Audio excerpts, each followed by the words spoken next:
So, the Leica M11, it's here. I bought one about 3 weeks ago. I was very, very excited about it. It was not an easy decision to come to, obviously. It was a pretty big decision.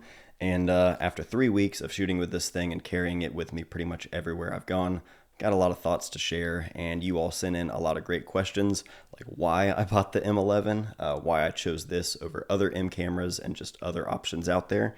So today we're going to be answering those questions, and I'll just be sharing a little bit about what it's been like so far. If you want to see the whole first month of pictures, that's coming in just a few days.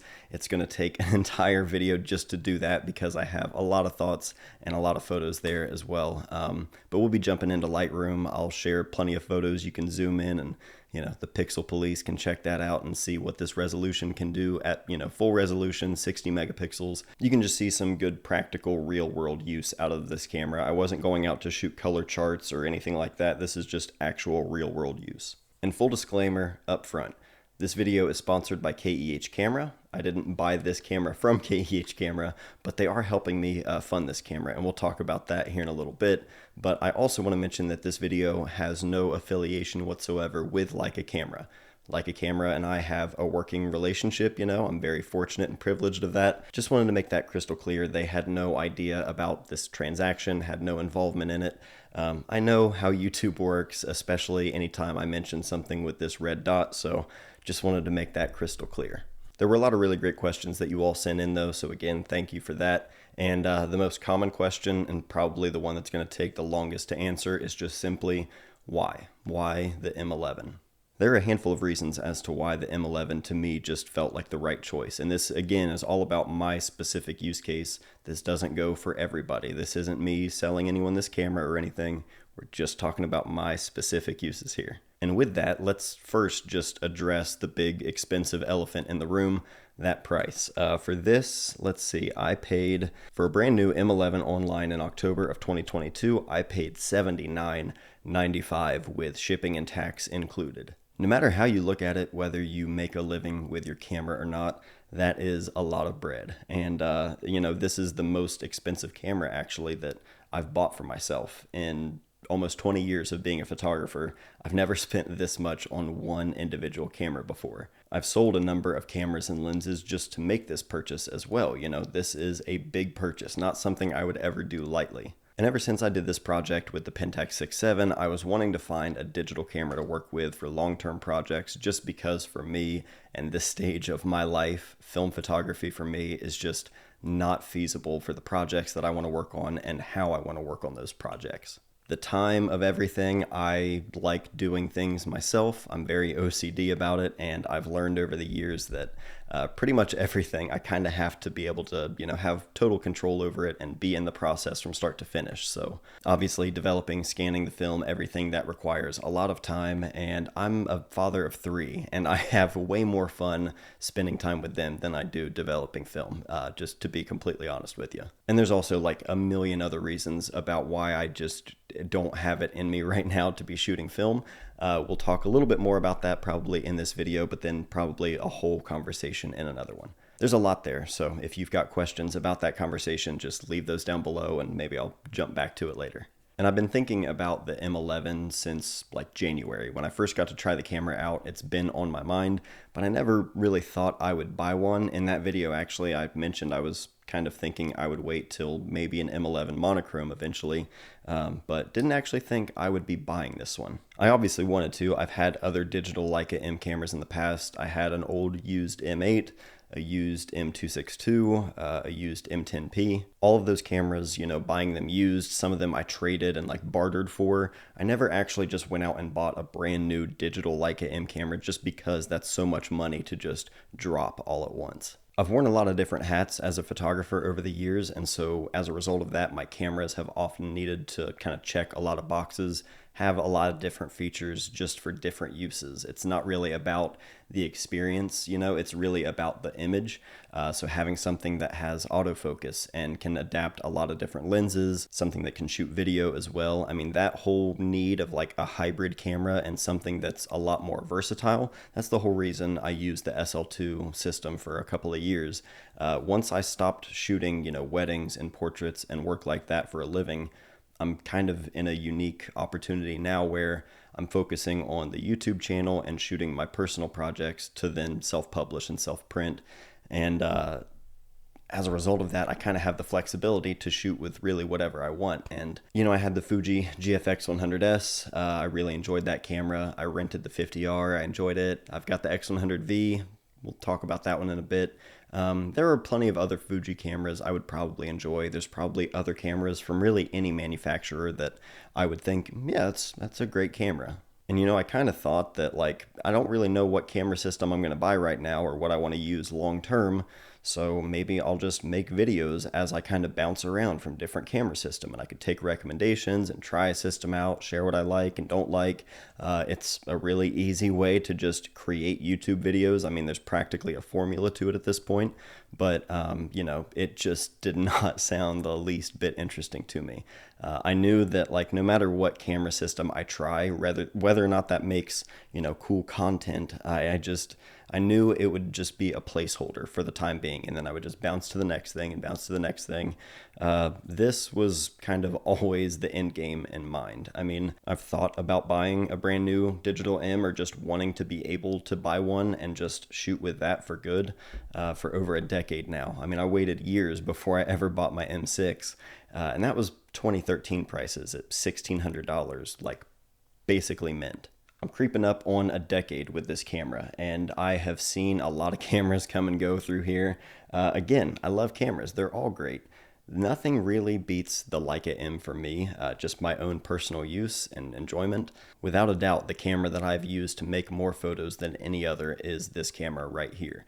So with that in mind and actually using this camera, that made the idea of the M11 just make a lot more sense for me personally. So when I looked at the Pentax 672 II that I just shot my last project with over the last year and a half, and the Fuji GFX 100S, these are great cameras, medium format cameras, film and digital.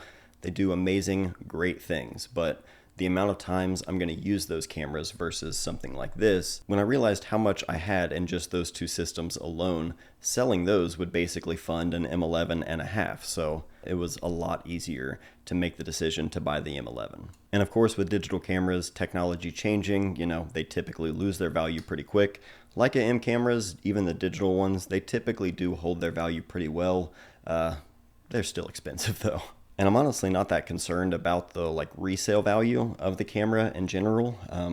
I know by now then to make some sort of claim like I'm never going to get rid of a camera in a YouTube video, but we'll see, because I don't know what else this camera could do to really make it that much better. The way that this camera feels, my M6, and picking this up, it's there. But I mean, you know, M11 monochrome, if that ever does come out, monochromes, they typically are black, and I got the silver ones, so then silver for color, black for black and white.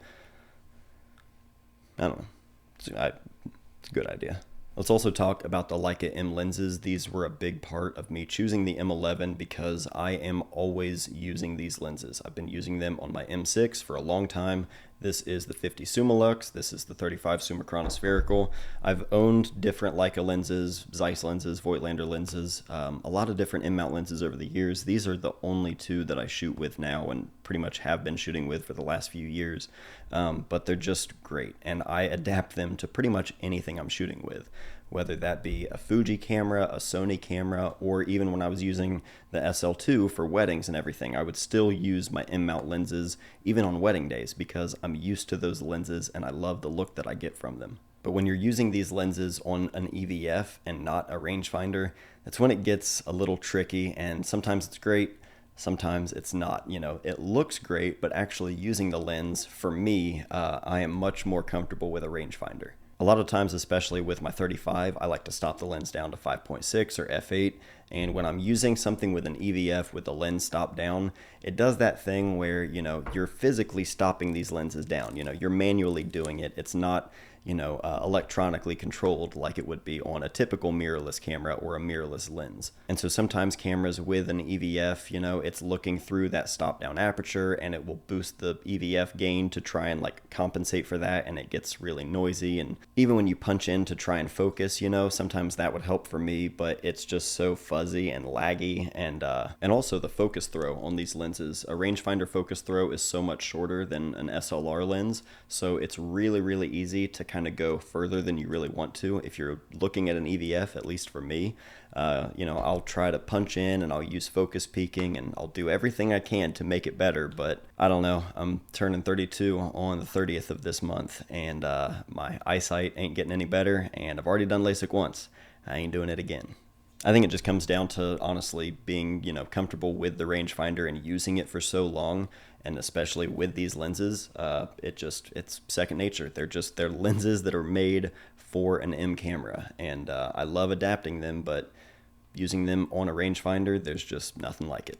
All right, I've got a whole list of questions in front of me, and we're going to try to just rapid fire get through as many of these as I can. We'll see how long this video is, but before we do that, I'm going to let you guys know about the sale going on right now with our sponsor, KEH Camera. From November 23rd through the 28th, right now, they have everything site-wide is 10% off. So if you've been holding out for some gear, if you've been looking for something to pick up secondhand, now is definitely the time to check out the inventory. You guys know it's always growing. They've been buying, selling, and trading used photography gear for over 40 years now. And for thousands of their items, there's a risk-free 21-day return policy along with a 180-day warranty included. If you need to trade in or sell any of your gear, they have a quoting system on their website that's available 24/7, and you can even schedule a video chat with one of their buyers. Anytime you're shopping with KEH Camera, be sure to use the affiliate links that you can find down below, as well as the promo codes to either save money or get a bonus on your quote. And all of this goes a long way at supporting the channel at no extra cost to you. So I appreciate the support. Thank you, KEH, for sponsoring this video. All right, got a whole page of questions here, so let's get to it. Are you finding the triple resolution to be that useful? To be honest with you, haven't used it yet. I bought this camera fully intending to shoot it at probably the medium resolution, but I figured for the first month, why not? I'll just shoot everything at full resolution. That way you all can see actual full resolution real world samples. I'll probably end up bumping it down a little bit. Maybe we'll jump in and see if that affects, you know, the dynamic range and how much, that sort of thing. If you'd like to see that, let me know. But for now, you're all getting 60 megapixels whether you like it or not. Comparison to the M6 and using them side by side. Yeah, I mean, it's pretty seamless. These things, as a matter of fact, Elliot was not believing me when I told him I had a new camera, because he looked at it and he was like, that's not a new camera. He's seen this one for a long time now. But yeah, you know, the M10 series, like once they got the body size to match exactly with the M6, yeah, it's shooting them side by side, it's just perfect. Why the M11 over some of the older models? You know, a lot of the questions were about the M10, the M10P, M10R, even the older M's. A lot of people were saying like, why choose a brand new M when all of these older ones are now, you know, more affordable, and the M10 series especially, it's still very capable. And it absolutely is. I was just in a position where I was able to sell a couple cameras and just buy sort of the actual camera I really wanted. To make it simple, that's it. I wanted this one more than I wanted the other ones. So that's why I bought it. The M10 series and everything before it, they're all still great cameras and I would probably enjoy shooting with them. This was just the one that I really wanted. Are you nervous to take the camera everywhere or carry it considering how much it costs? No, that's what insurance is for. Like if, you know, worried about like theft or something like that. But in terms of like breaking the camera or especially like scratching or scuffing it up, I use my cameras. And if I'm going to be spending that much money, I'm going to make damn sure that I get my money's worth and I really use this thing. In my M6, you can tell it has been used. I've already got, you know, a little tiny kind of divot here in the top plate. The bottom is a little bit scuffed up. I'm sure it's not going to take long, but it's not what it's about. I bought this thing to use it every day because I enjoy using these cameras. I'm obviously going to be cautious and smart-ish and aware of what I'm doing with the camera at all times. This isn't a shelf piece or jewelry or anything like that. This is a tool. Is this replacing the M6? Yeah, it's not going to replace the M6, but I have a feeling the M6 is not going to see as much use just because this thing is doing pretty much everything this does, and I don't have to develop like I do with this thing. Yeah, the M6 will stay, but this is the only camera I see myself using for the foreseeable future. How am I managing the storage inside the camera? So this camera does have internal storage. It has 64 gigs. Right now I have a 64 gigabyte card in there and I just have everything shooting redundantly. So large DNG, writing at the same time from the internal memory and also to the SD card. That way, if for whatever reason something happened to the SD card or during import and the files got corrupted or something, I would still have access to these files. One thing you can do, which is nice, is copy all of the internal memory to the SD card, providing there's enough storage, and you can import the photos into your computer that way, or just do it through the USB-C over here on this side of the camera. And that's just how I have it set up right now. I do kind of like the idea that, let's say I was out shooting somewhere and I ran out of storage. 64 gigs is plenty for me, even with the large DNG files. But let's say I ran out of card space, I could also just get rid of the internal memory if I felt like I really needed it. Just having the flexibility, it's pretty nice. Do I miss IBIS, and am I having issues with the slower handheld speeds? I do miss IBIS, I'm not gonna lie, although I've found that even with my shaky hands, if I'm just a little bit more, I guess, just cautious, or I try harder, I don't know how to describe it, but I've just found that if I really try to be intentionally still, I'm able to still shoot with the camera just fine as if it were my M6. But we're going to test that in a video soon, because I am seeing a lot of people talking about how they're having issues, getting solid, sharp photos because they don't have IBIS in a camera like this. So we're going to attempt that in a video, even with my shaky hands, so we'll see. How is the new battery with the new style and the bigger and longer battery life? The new battery is amazing, being able to just quickly take the battery out, but more importantly, just not having to take this base plate off and holding it, and I don't need to trash the base plate more than I already have. I like the new style of battery, as well as the USB-C charging. I only have this one battery. I don't even use the charger that the camera came with. I just plug it into USB-C on the million places around me where I can do that, and it's always charged. I've never run out of battery with this thing, and even shooting all day, it still holds up. With the M10P, I did have an extra battery, and with this camera, at least right now, since I always have it with me, and then I also always have a battery pack or somewhere where I can charge nearby, I don't know if I'm going to buy an extra battery. What are my function buttons set to? So right now, my function buttons, the back of the camera here on the left, I typically am going to hit that with my thumb. That's the live view. I'm going to be holding it out here in front of me like this. So on top of the camera right here, this is my focus magnification. So that way, if I really want to use live view, I can do it that way with the screen.